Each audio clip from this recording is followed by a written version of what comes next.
Shalom tout le monde, on est très content. On se retrouve grâce à Midreshet Yehuda Manitou. Comme chaque semaine, on a le plaisir d'écouter le Rav Shmuel Uziel. Et en fait, c'est la suite du cours de la semaine dernière qui parle du Homer, de l'exil et également du retour. Et c'est intéressant parce que ces jours-ci ont illustré le décalage. En France, c'était férié le 8 mai, c'est-à-dire hier. Et en Israël, les écoles sont fermées aujourd'hui. D'un côté l'exil, de l'autre côté le retour. Bechavod Arav. Donc, Erev Tov, oui, c'est bon, on m'entend. Alors, donc, Erev Tov, effectivement, on va donc continuer à voir le deuxième volet, puis le troisième la semaine prochaine, Bezrat Hashem. Et donc, dans ce deuxième volet, nous allons parler maintenant de l'Homère de l'exil. Nous avons parlé la semaine dernière donc de l'Homère biblique, et on avait vu comment Manitou nous avait présenté la période du Homère. Pardon, ça veut dire ça. Ouais, d'accord. La période du Homère comme une période qui se situait donc entre Pessah et Shavuot, et que cette période en fait représentait une période dans laquelle l'homme essaye d'évoluer à partir de la fête de Pessah jusqu'à la fête de Shavuot, la fête de Pessah représentant le début de la liberté de l'homme, la fête de Shavuot représentant l'apogée de l'histoire humaine avec, on peut dire, une époque messianique. Et donc, entre les deux, il y a une époque qui s'appelle la période de l'Homère.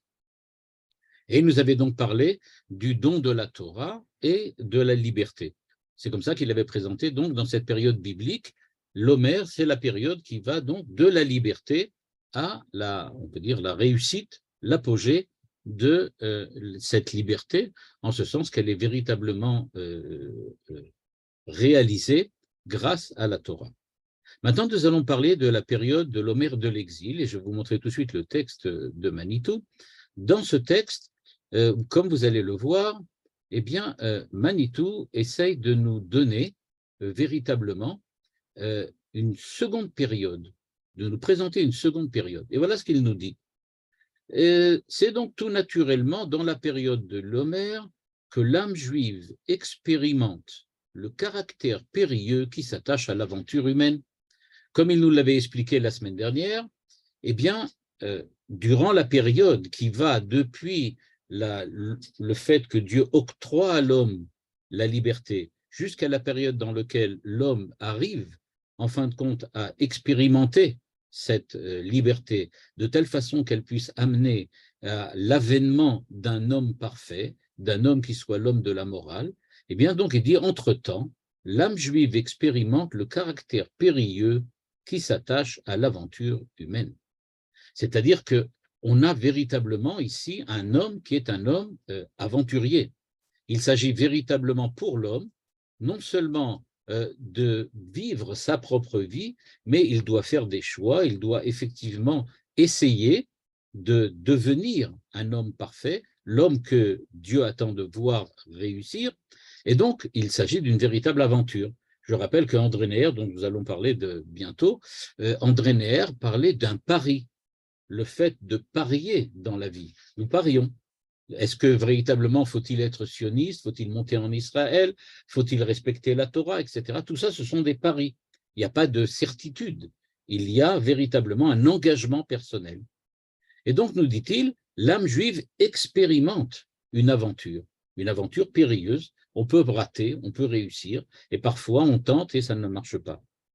Et donc, je reviens sur la phrase. C'est donc tout naturellement dans la période du Homère que l'âme juive expérimente le caractère périlleux qui s'attache à l'aventure humaine lorsqu'elle est vécue par cette manière d'être homme qui attache inconditionnellement son sort à celui des valeurs morales et que la Bible nomme Israël. Et donc, dans ce texte, ici, dans cette petite phrase, Manitou nous dit, comme on l'avait vu la semaine dernière, que, en fait, nous sommes jugés, c'est-à-dire que l'histoire nous juge, Dieu nous juge, par le fait que nous sommes attachés ou pas à la morale, puisque nous avons vu que l'existence humaine doit tourner autour de la morale. Et c'est ce que l'on appelle Israël, dit Manitou, en ce sens que quand la Bible parle d'Israël, elle parle effectivement d'un homme, c'est-à-dire d'une manière d'être homme, pas seulement d'un peuple, mais d'une manière d'être homme, qui a décidé qu'à partir de dorénavant, nous serons des êtres moraux. des êtres de l'éthique et de la morale. Donc Dieu nous demande, choisissez, vous avez maintenant une aventure que vous allez pouvoir faire, à savoir, vous allez pouvoir vivre une aventure, à savoir que vous allez choisir d'être ou pas moral. Et comme il nous avait expliqué dans de nombreux textes que nous avons déjà vus, la kedusha, la sainteté, c'est effectivement l'unité des valeurs morales.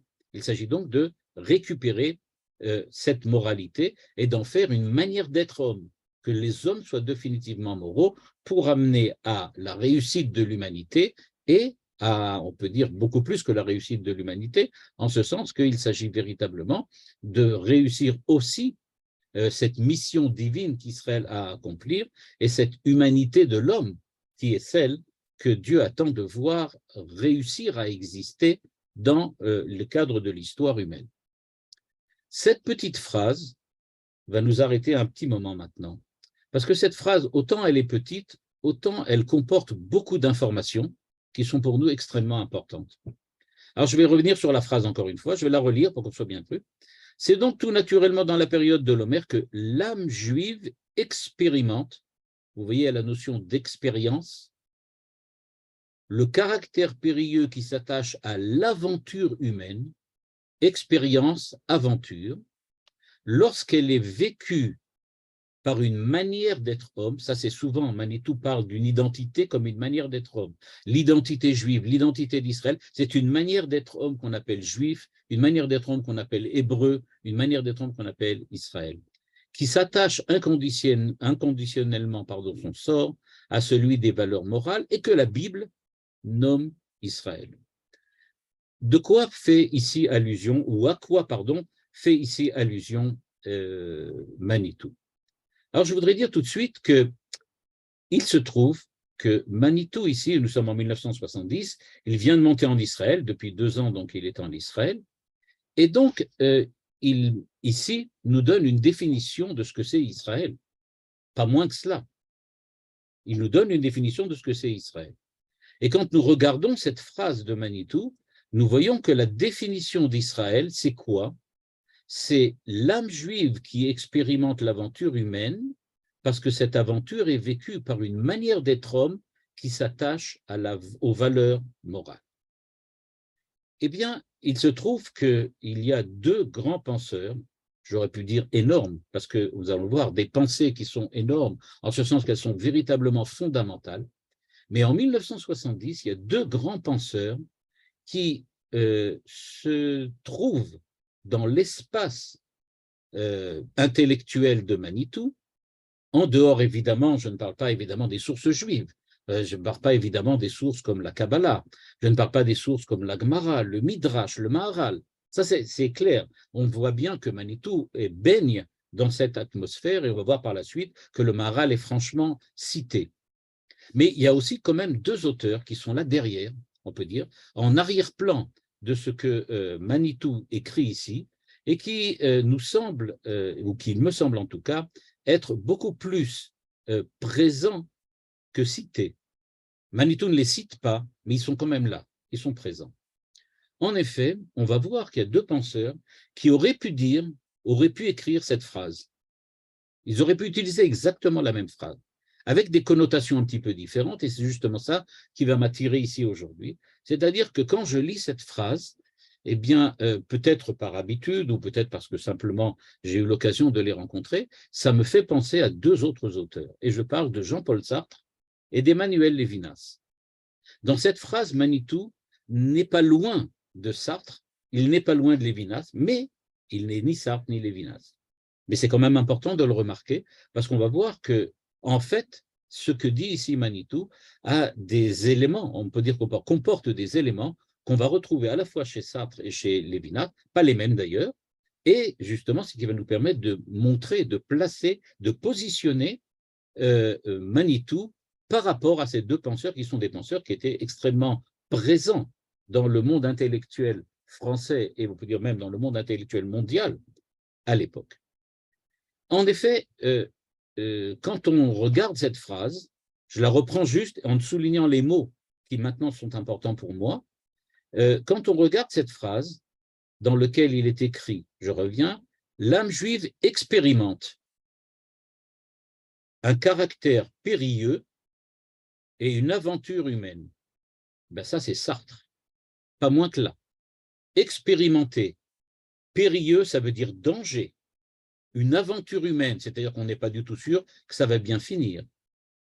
Et quand on parle de manière d'être homme, eh bien, on est véritablement dans le langage, dans la nomenclature de Jean-Paul Sartre. On ne peut pas le nier. En effet, dans son livre L'existentialisme est un humanisme, qui est donc une conférence sur l'existentialisme que Sartre a donnée, Sartre soutient que l'existence précède l'essence.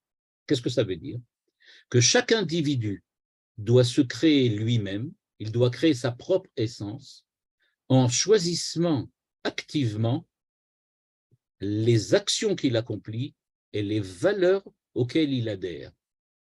Et donc, quand on dit, et quand Sartre dit, pardon, qu'on se crée soi-même en choisissant ses valeurs et ses actions, l'homme qui réussit son être, ça va donc être celui qui assume pleinement la responsabilité de ses choix. Et donc, qui s'engage de manière authentique dans la poursuite de valeurs morales, les morales par les actions qu'il a choisies.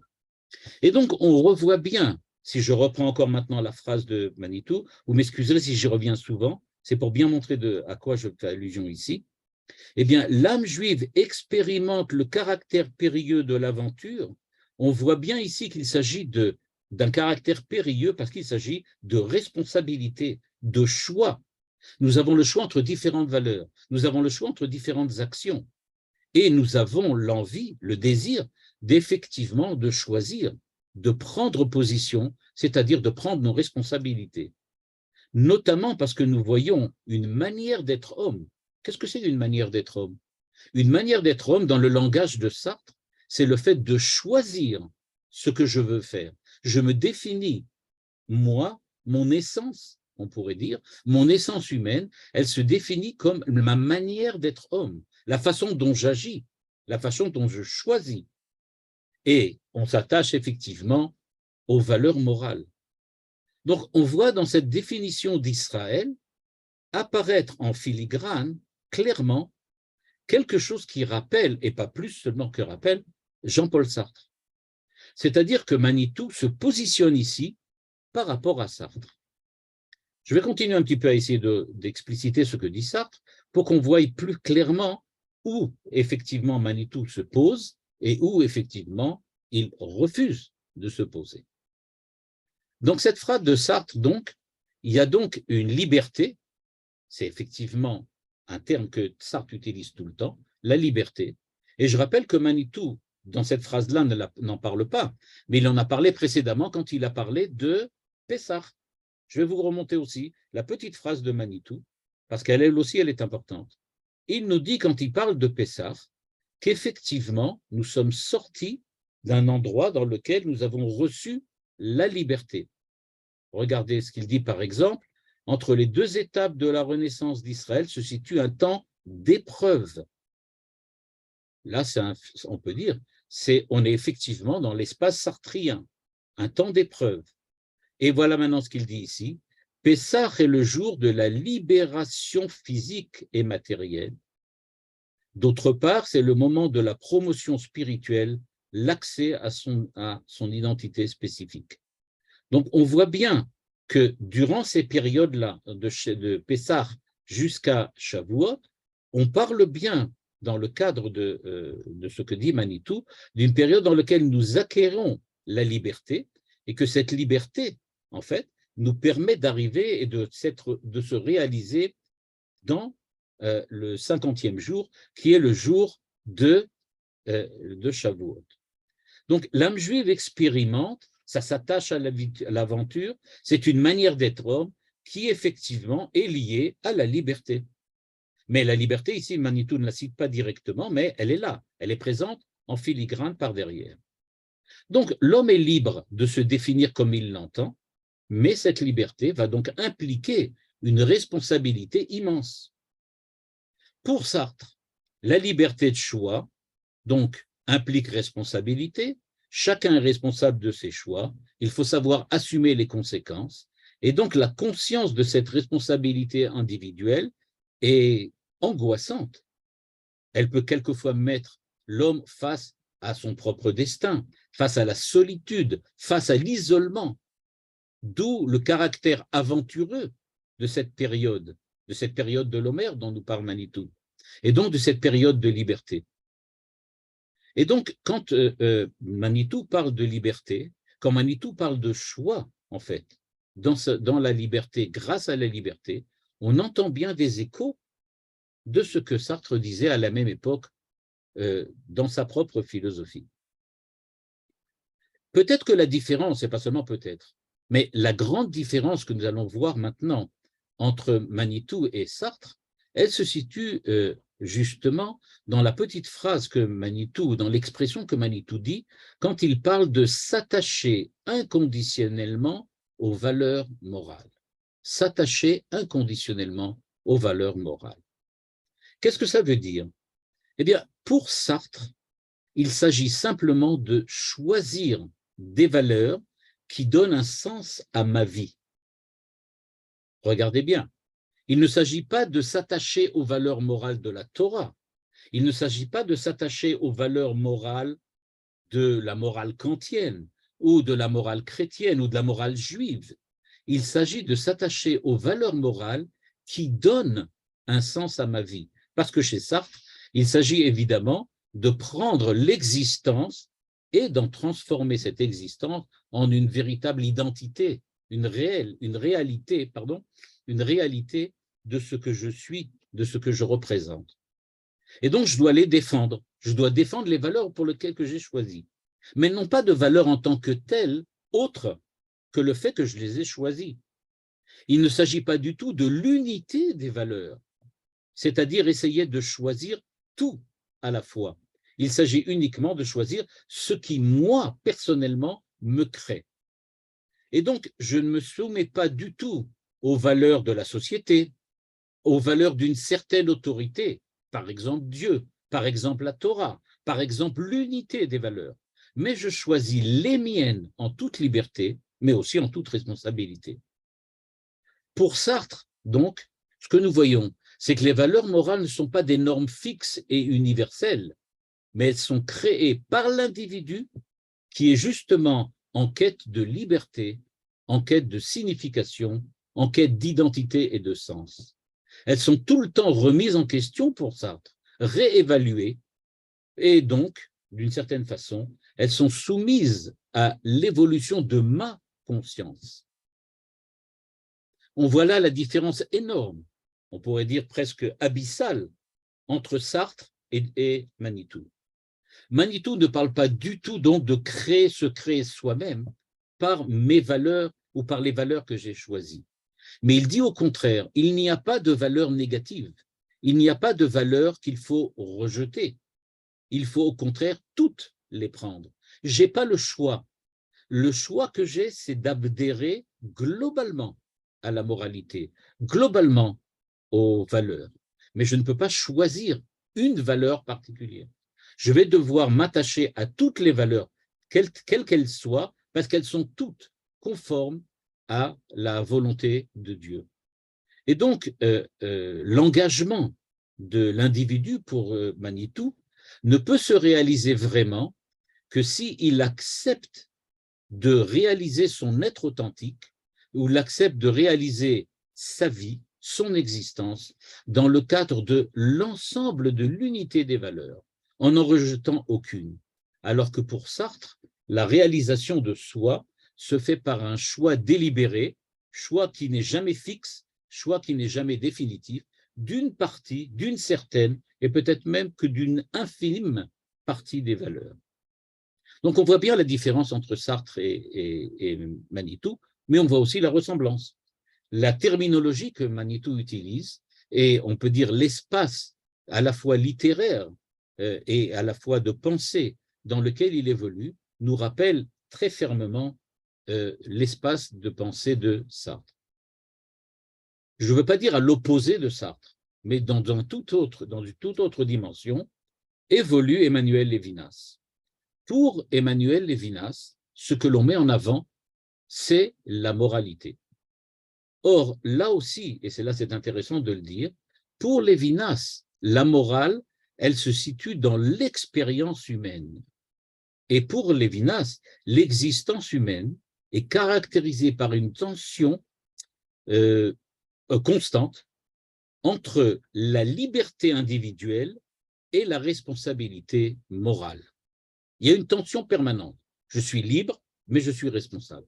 Avec cette petite différence, et vous allez le voir tout de suite, qui va nous montrer pourquoi Manitou n'est pas Emmanuel Lévinas, que quand Lévinas parle de la liberté, parle de responsabilité, c'est toujours envers autrui, envers quelqu'un d'autre. Il s'agit d'une personnalité. Je parle chez Lévinas, donc toujours de responsabilité envers quelqu'un. Quand Lévinas souligne que l'âme humaine peut expérimenter un caractère périlleux de l'aventure humaine, eh bien, ça veut dire quand il faut effectivement s'engager. S'engager dans quoi? Dans la responsabilité envers quelqu'un, c'est-à-dire envers tout le monde. Pour Manitou, quand on parle de la morale, d'adhérer à la morale, il s'agit d'adhérer à l'ensemble des valeurs de la morale, à l'unité des valeurs. Pour Lévinas, il s'agit de responsabilités envers l'ensemble de l'humanité, l'ensemble des hommes. Ce qui fait ici l'unité, ce n'est pas les valeurs, c'est les hommes, c'est autrui. Et donc, ce qui rapproche Lévinas de Manitou, c'est peut-être la fin de la phrase de Manitou, quand il dit « et c'est ce que la Bible nomme Israël ». Quand il dit que c'est ce que la Bible nomme Israël, il a l'air de dire, un petit peu comme Lévinas maintenant, parallèlement à Lévinas, que Israël ne se définit pas uniquement par une condition historique ou par une condition ou une expérience ethnique, mais il s'agit d'une certaine manière de réaliser la responsabilité de l'homme dans le cadre des choix de la morale. Et donc, quand il faut réaliser l'homme en tant que choix, en tant que responsabilité, nous retrouvons bien ici deux éléments que Lévinas et Manitou, auxquels Manitou et Lévinas se rattachent. Premièrement, la responsabilité, deuxièmement, la morale. Et Israël, c'est très important de le souligner, dans cette phrase-là, Israël, ce n'est pas uniquement le Israël ethnique, le Israël du peuple d'Israël, mais c'est tout celui qui a cette manière d'être homme, qui respecte la morale dans son entité. Donc là, effectivement, on retrouve bien aussi la présence d'Emmanuel Lévinas. Alors c'est intéressant de le noter, parce que si on a l'impression que,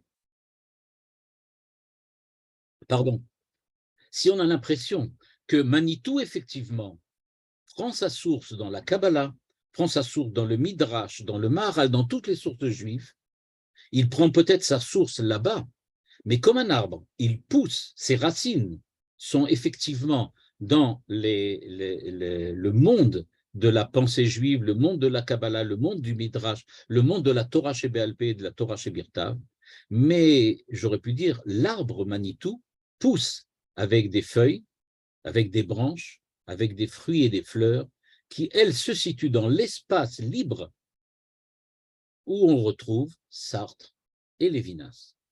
Et donc, c'est bien face à eux qu'ils se situent en prenant racine, effectivement, dans les sources juives que j'ai citées tout à l'heure. Et donc, si maintenant nous voulons comprendre qu'est-ce que le rapprochement que l'on peut faire avec Lévinas et aussi les différences qu'on va pouvoir faire avec Lévinas, eh bien, on va arriver à la conclusion suivante. Eh bien, d'une part, Lévinas va parler de l'existence humaine dans la rencontre avec autrui. Manitou ne va pas parler de l'existence humaine en rapport avec autrui. Il va parler de l'existence humaine face à la responsabilité du choix moral comme unité des valeurs. Ce n'est pas pareil. Ce n'est pas face à l'homme que je me crée, c'est face à la morale, avec la volonté divine, la volonté de la morale. Mais le terme responsabilité va être le même. Responsabilité morale pour Lévinas, responsabilité morale pour Manitou, mais pas exactement dans la même dimension. Deuxièmement, Manitou et Lévinas, tous les deux, demandent une inconditionnalité. Pour Manitou, il faut inconditionnellement être moral, être rattaché aux valeurs morales et aux capacités de l'homme en tant qu'être moral. Il n'y a pas de possibilité autre. On est nécessairement obligé d'être face à la morale. Et il faut que ça soit inconditionnel.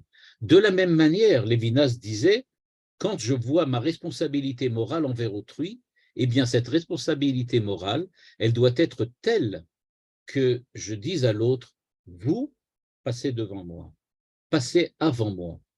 C'est-à-dire que c'est inconditionnel. Je ne peux pas m'imposer face à autrui. Je dois nécessairement laisser autrui passer avant moi. C'est-à-dire que ma responsabilité morale m'engage bien plus que moi-même. C'est ça, ça se retrouve chez Lévinas et chez Manitou. Enfin, troisième chose qui ressemble énormément entre les deux, c'est la référence à Israël comme Israël de la Bible, comme manière d'être homme inconditionnellement rattaché à la morale. Ça se retrouve aussi chez Lévinas, parce que pour Lévinas, le peuple juif, c'est celui qui est le porteur d'une éthique universelle qui met l'accent chez lui sur la responsabilité envers autrui. Lévinas utilise même la notion de tikkun olam, réparer le monde. C'est une éthique qui peut être appliquée à tous les êtres humains, peu importe d'où ils viennent, de quel peuple, de quelle ethnie ou de quelle religion. Et donc, on retrouve bien chez Lévinas, on retrouve bien donc cette manière de voir, cette manière de penser, qui aussi se retrouve chez Manitou, quoique, comme je l'ai expliqué tout de suite, on y retrouve effectivement des différences. Donc, nous sommes un peu, donc, c'est ça l'Homère de l'exil. Il faut donc faire attention. Et ce qui nous rattache le caractère périlleux donc, de cette aventure, c'est précisément que nous ne sommes pas sûrs de réussir et que nous avons donc à nous méfier un petit peu. Ce qui manque, évidemment, par rapport à Lévinas chez Manitou, c'est l'aspect d'autrui, parce que chez Manitou, évidemment, il n'existe pas directement. Il est inclus dans l'unité des valeurs, une valeur, évidemment, étant le respect d'autrui. Continuons à parler de l'Homère maintenant. Revenons à Manitou. Ligne 3. L'atmosphère du Homère est ambivalente. Ben oui, nous sommes dans une période dans laquelle il y a une lutte permanente, sans arrêt. Nous sommes sans arrêt dans cette aventure périlleuse. Elle est tout à la fois sentiment existentiel d'une progression et expérience de l'échec qui s'attache à l'inachevé. Effectivement, on sent bien qu'on progresse. Alors, tous les jours, on passe de la sphira de Gevura à celle de Chesed à Tiferet, etc., etc. On progresse tout le temps, mais on n'a toujours pas terminé. Donc, d'une part, on est content, on a atteint quelque chose, on est effectivement parvenu à faire quelque chose de sensé, à faire quelque chose qui a du sens, mais d'un autre côté, nous sommes extrêmement anxieux parce que nous ne sommes pas arrivés au bout. Encore une fois, je vais regarder les mots de Manitou. Il y a quelque chose qui, là, ne nous trompe pas. Je pense que tout le monde l'a remarqué. Sentiment existentiel, expérience de l'échec inachevé. Ces trois termes, qu'on le veuille ou qu'on ne le veuille pas, sont trois termes qui font partie, encore une fois, de la nomenclature philosophique de Jean-Paul Sartre. Ce sont des termes que Manitou n'a pas inventés. Ce sont des termes qui existent tels quels chez Manitou. Sentiment existentiel. L'existentialisme est un humanisme, nous dit Jean-Paul Sartre. Donc, il parle bien d'existentiel ici. Ça rappelle bien. À part ça, l'échec, on va tout de suite en parler, l'échec, l'inachevé, ce sont des notions qui reviennent sous la plume de Sartre, sous la plume de Heidegger, sur la plume d'encore beaucoup d'existentialistes de l'époque de Sartre et de l'époque de Manitou à l'époque, dans les années 70. On parle bien ici de quelque chose d'extrêmement important qui se rattache effectivement à la pensée existentialiste de l'époque. Donc, dans ce texte, il n'y a pas de doute. Manitou, ici, nous lance un appel à ce que Sartre a écrit. En effet, quand Sartre parle de l'existence humaine, il nous dit qu'elle est tout d'abord caractérisée par ce que Manitou appelle ici donc le caractère dangereux, le caractère du conflit, de l'échec. Et il nous dit donc qu'il existe un conflit fondamental entre, d'une part, la liberté et la contingence, c'est-à-dire ce que Manitou appelle ici, l'expérience de progression et l'échec. C'est-à-dire que nous allons trouver, dit Manitou, durant la période de l'Homère, nous allons trouver des commémorations qui sont à la fois des commémorations de l'échec de l'histoire d'Israël, mais aussi des commémorations des réussites, de progression. On va retrouver dans ces fêtes-là l'Ag BaOmer, mais on va retrouver Yom HaShoah. C'est-à-dire qu'on va retrouver à la fois des commémorations qui montrent combien nous avons progressé, mais aussi des commémorations qui vont nous montrer l'échec. Et pour Manitou, dans l'explication qu'il nous donne maintenant, dans cet Homère de l'exil, il insiste bien sur les deux à la fois. C'est une période ambivalente. C'est une période dans laquelle, par exemple, l'homme est libre de choisir sa propre existence, mais d'un autre côté, il est confronté aux contraintes, aux limites, par exemple, de sa liberté. Si bien que l'expérience de la progression va certainement être interrompue par l'expérience de l'échec, c'est-à-dire qu'on va se heurter à des obstacles et on va tenter de réaliser des projets, tenter d'atteindre des objectifs, mais certainement, une partie de ces objectifs ne sera pas atteinte.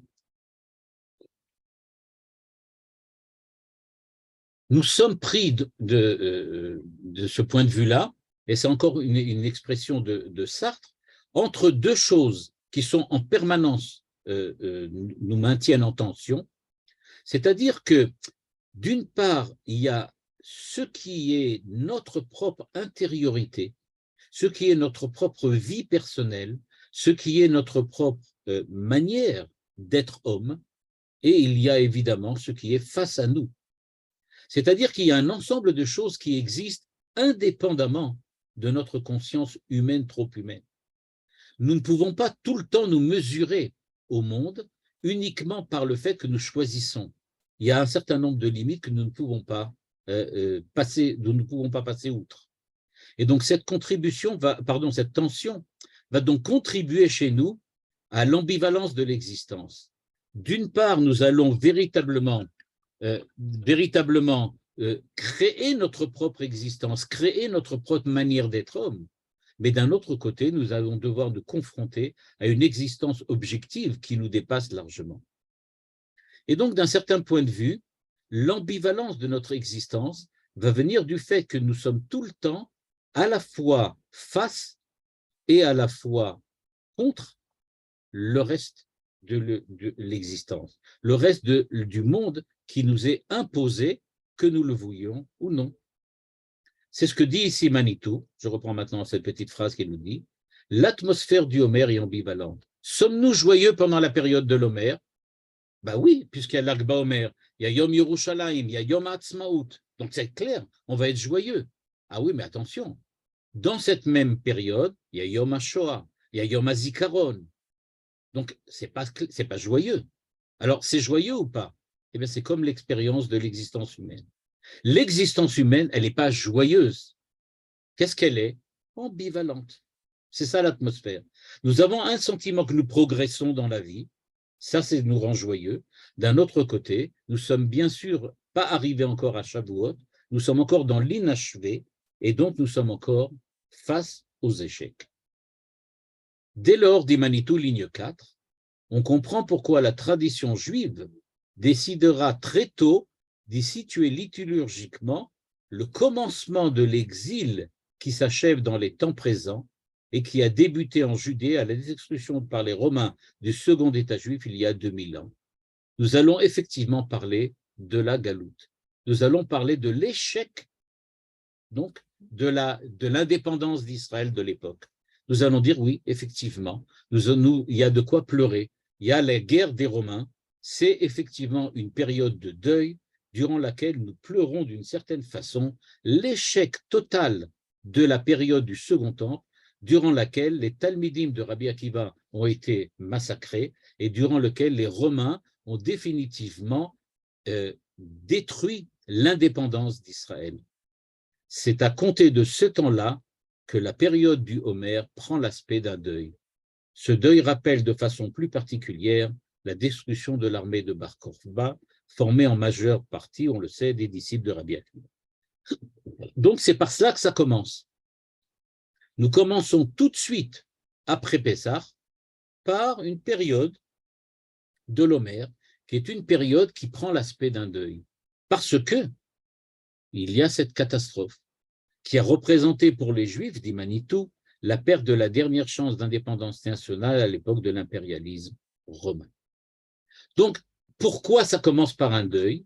Parce que l'existence d'Israël, mais pas d'Israël seulement l'Israël, j'aurais pu dire l'Israël, les enfants d'Abraham, d'Israël et de Yaakov, mais Israël comme tous les hommes qui devraient avoir une manière d'être homme qui soit absolument rattachée inconditionnellement à la morale, à l'unité des valeurs, eh bien, cette humanité qui a raté, c'est donc Israël aussi qui a raté, eh bien, c'est ça qui entame cette période de l'Homère et qui donne donc à l'Homère cette connotation, cette coloration de deuil.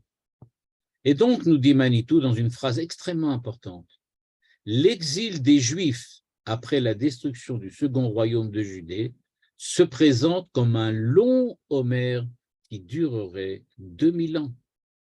L'Homère, ce n'est pas la période seulement entre Pessah et Shavuot, parce que Pessah, c'est la liberté, Shavuot, c'est la réalisation de la liberté, et bien toute l'humanité, durant 2000 ans, a vécu un très long Homère, une très longue période de l'Homère, entre le souvenir de la sortie d'Égypte, qui est création de liberté, et l'espérance, regardez ce que dit Manitou, d'une identité nationale à retrouver, mais aussi à réauthentifier.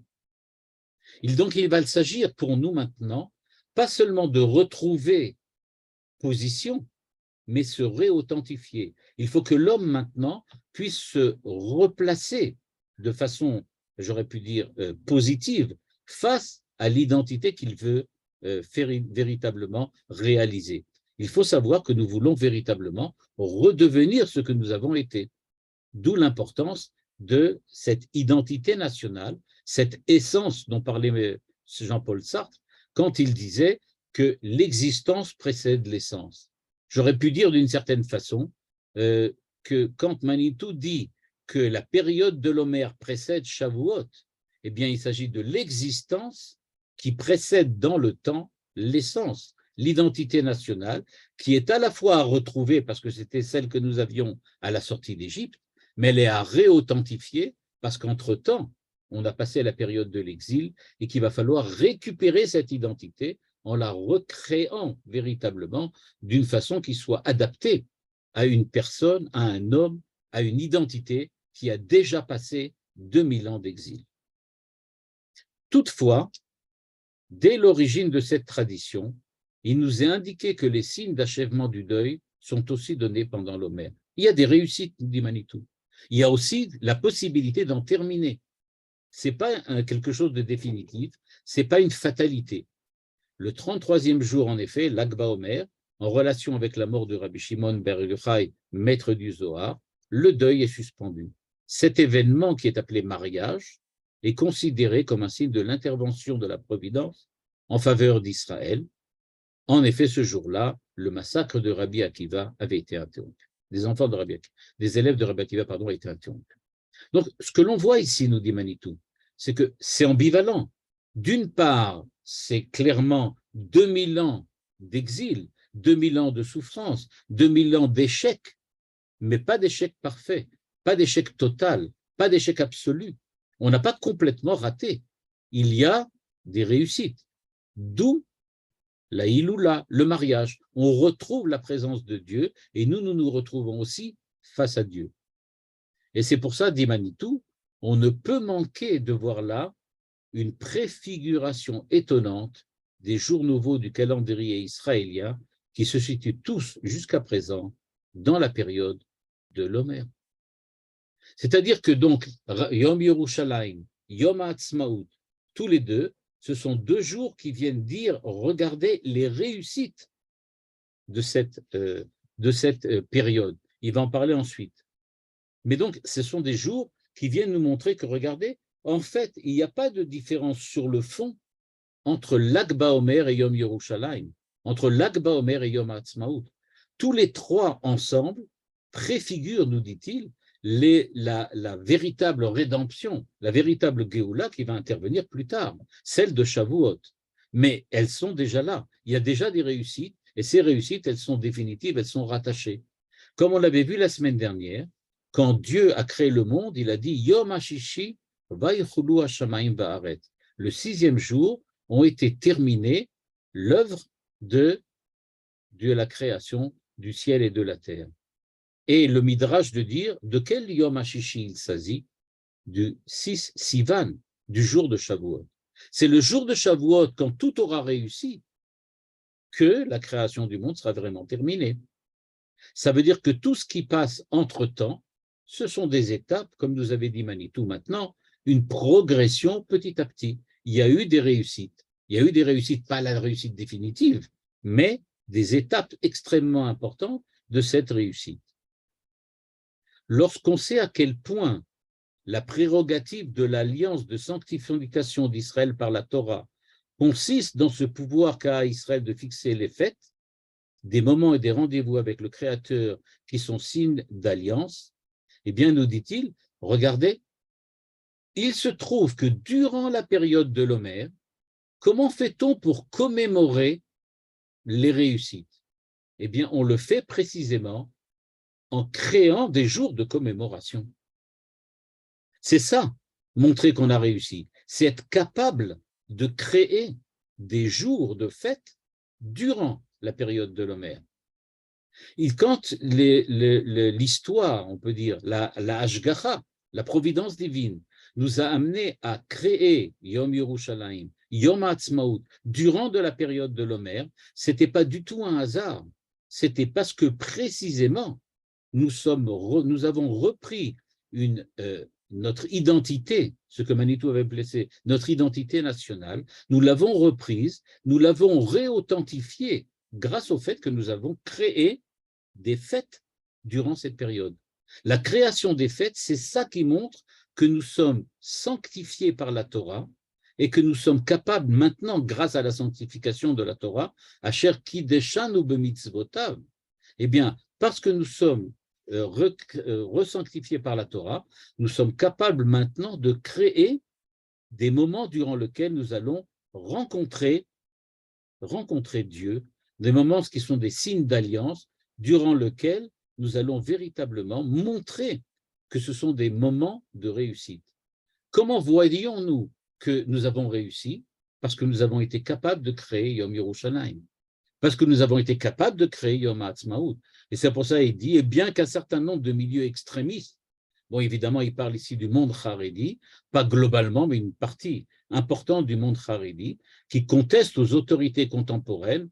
Bon, c'était à l'époque, parce qu'à ce moment-là, les rabbanim arachim en Israël étaient des rabbanim qui n'étaient pas tous Haredi, mais donc ils disaient leur contester l'autorité, le droit de fixer ces nouveaux moadim, c'est-à-dire ces nouvelles fêtes. Donc, nous dit-il, précisément, les milieux orthodoxes, ultra-orthodoxes, se posent là, précisément, en opposition. Parce que là, ils disent, non, vous n'avez pas le droit de le faire, il faut attendre que Dieu le fasse. Manitou de répondre, non, au contraire, c'est à l'homme de le faire, c'est à nous, c'est nous qui devons précisément montrer que nous avons repris contact avec Dieu, que nous avons recréé notre part à l'intérieur de l'alliance, et que cette part que nous avons créée à l'intérieur de l'alliance, elle se réalise maintenant précisément par les fêtes que nous avons définies durant cette période. Comme vous l'avez remarqué, j'ai parlé tout à l'heure de l'espace intellectuel de Manitou et le monde dans lequel il vivait, auquel il se mesurait. On a parlé de Jean-Paul Sartre et on a parlé évidemment d'Emmanuel Lévinas. Mais il existe une troisième personne extrêmement importante dont on n'a pas parlé jusqu'à maintenant parce que ce n'était pas directement apparu dans le texte de Manitou. Mais là, maintenant, on ne peut pas faire le passer sur la présence de cette personne parce qu'il est écrit presque son nom est presque écrit directement. Regardez la phrase et vous allez voir tout de suite comprendre à qui Manitou fait allusion. Il parle ici la prérogative de l'alliance de sanctification d'Israël, qui sont autant de signes d'alliance. Évidemment, qui fait allusion ici? Manitou. C'est-à-dire, pourquoi brusquement introduire à l'intérieur du texte cette notion d'alliance? Il n'en a pas parlé jusqu'à présent, et a priori, ça ne devrait pas sembler être non plus nécessaire pour comprendre la suite du texte. S'il n'avait pas parlé d'alliance, ça aurait marché aussi. On sait à quel point la prérogative de sanctification d'Israël par la Torah consiste dans ce pouvoir de fixer des moadim qui sont vraiment très importants.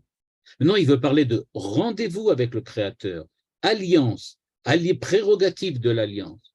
Évidemment, pour ceux qui ont peut-être par ailleurs eu l'occasion de rencontrer les ouvrages et les œuvres de André Neher, il va de soi que le brit, la notion de brit et d'alliance, est une notion fondamentale chez André Neher, et que Manitou, dans ses cours, n'hésitait pas à chaque fois qu'il utilisait le terme d'alliance, cette nomenclature néhérienne, n'hésitait pas à citer le nom de Neher comme son ami.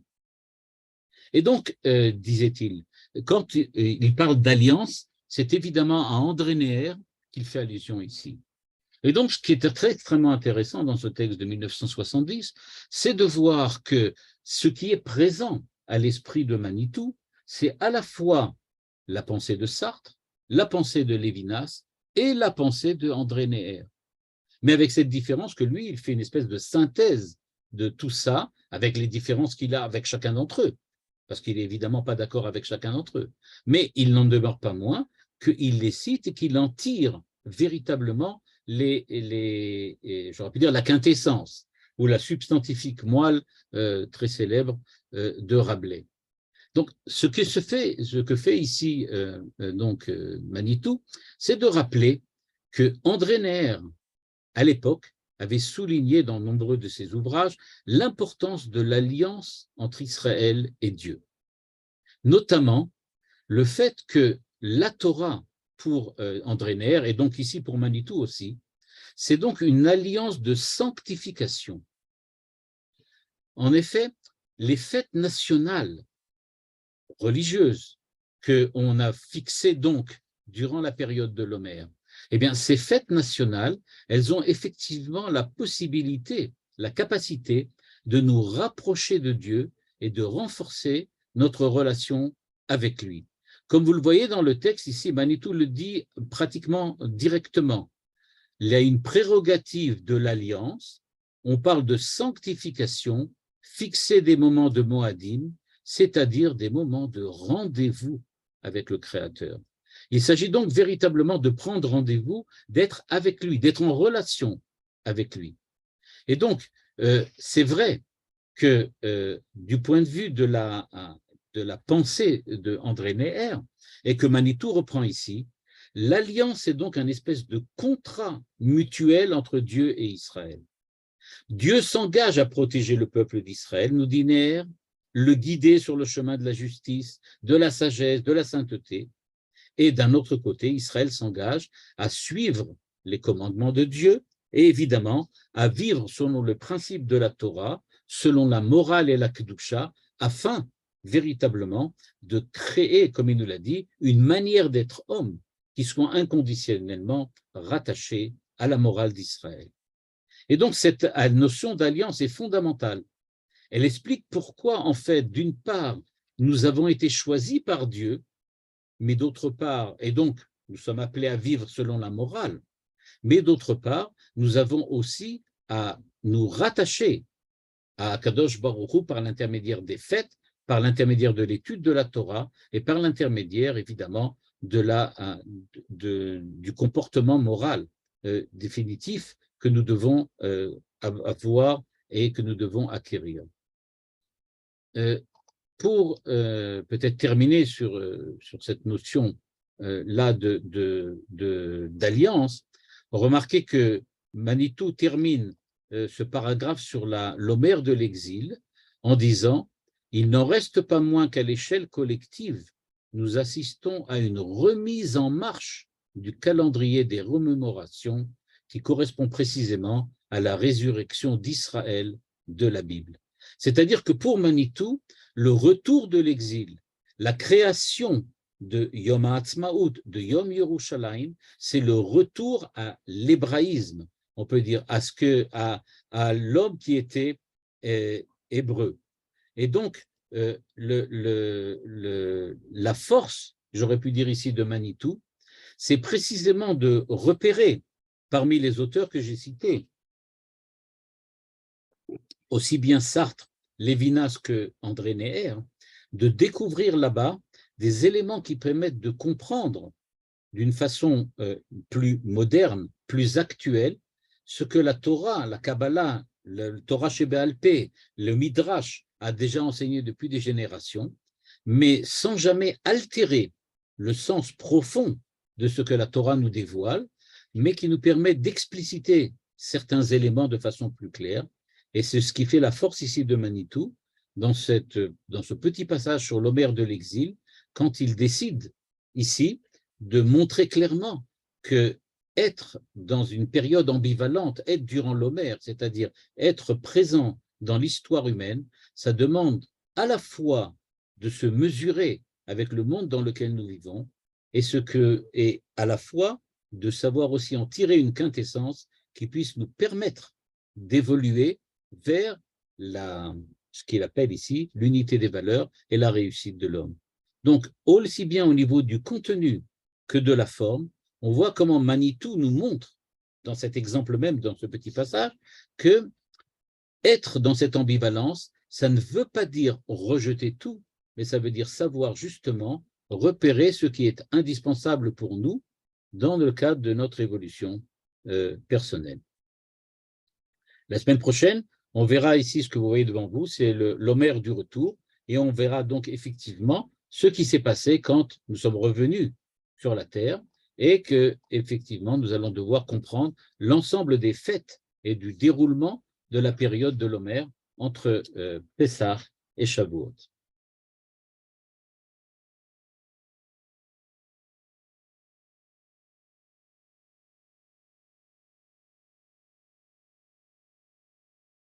Voilà, donc je pense que vous pouvez réouvrir vos micros si vous avez des questions ou des remarques.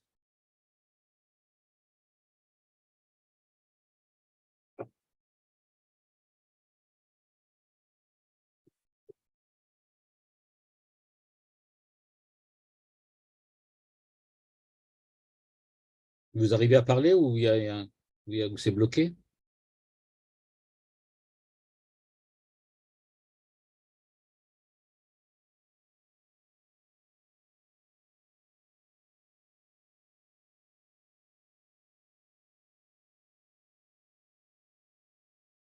Bon, je dois avoir un problème. Alors.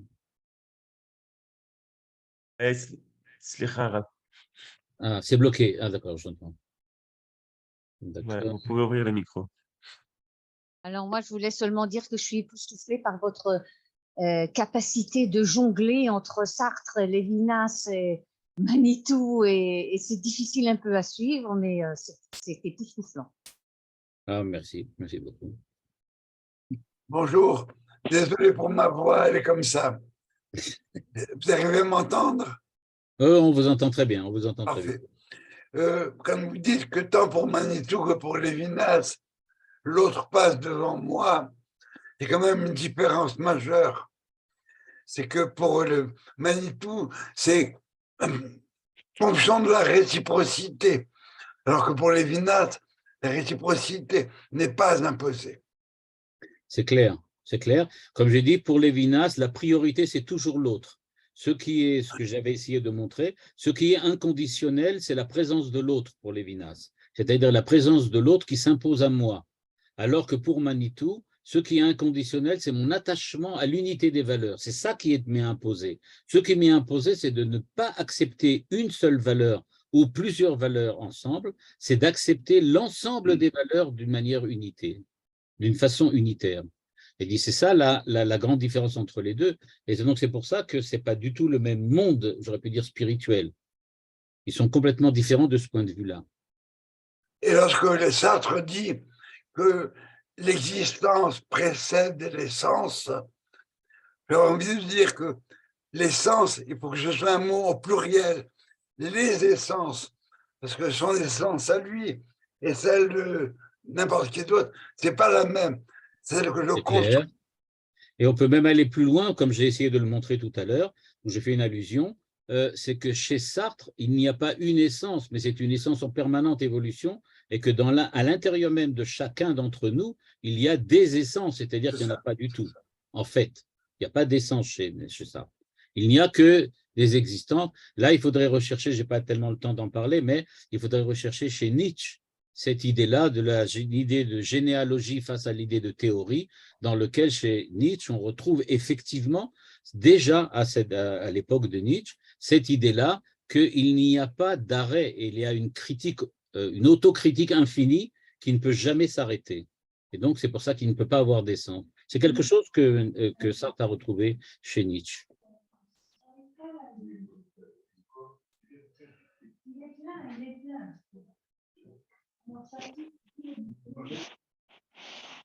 Bonsoir, Rav. Oui, bonsoir, Rav. Oui. Alors, vous dites que Israël a, pendant cette période de l'Homère, a créé des jours de commémoration. Et oui, oui, tout à fait.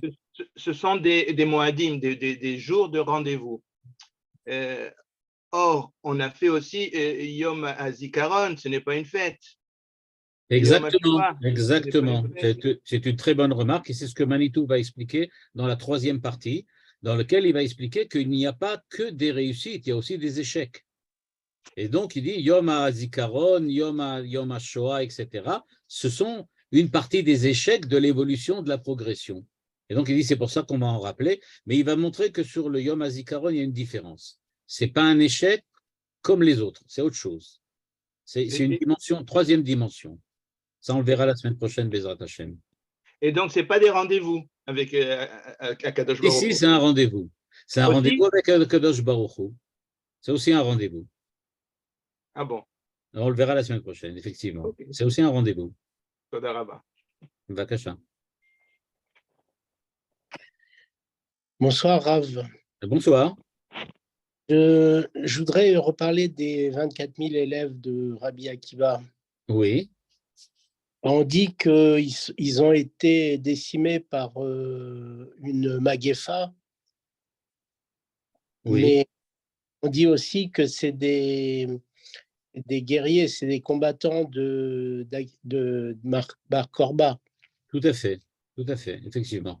En fait, ça ne serait pas plutôt décimé par la guerre et pas par la maladie. Absolument, c'est ce que pense Manitou.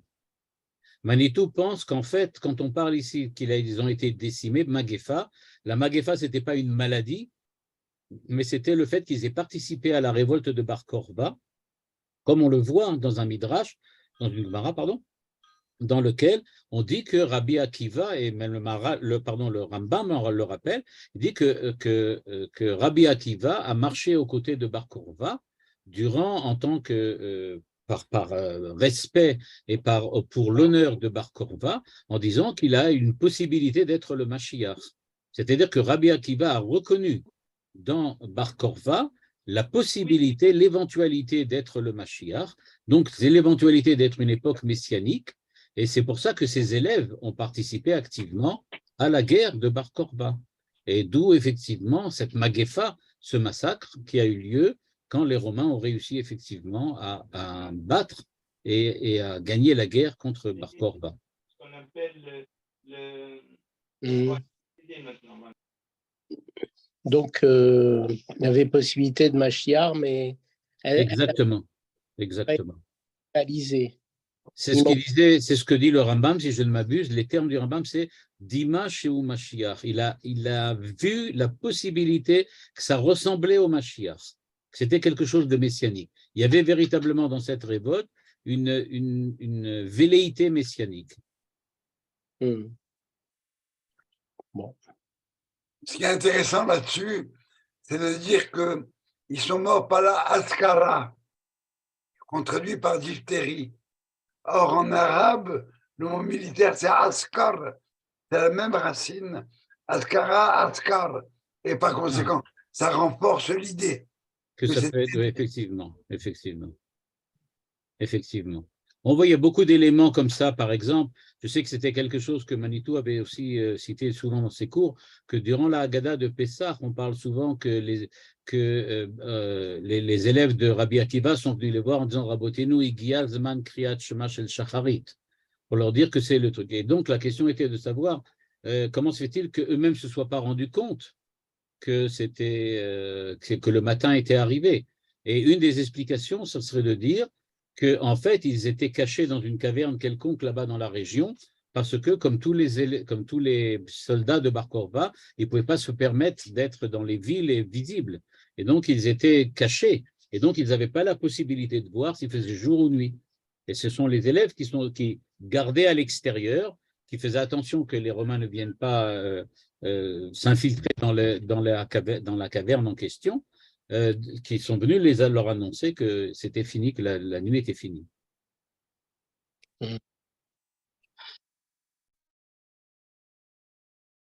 Yofi. Toda Rabba Raf.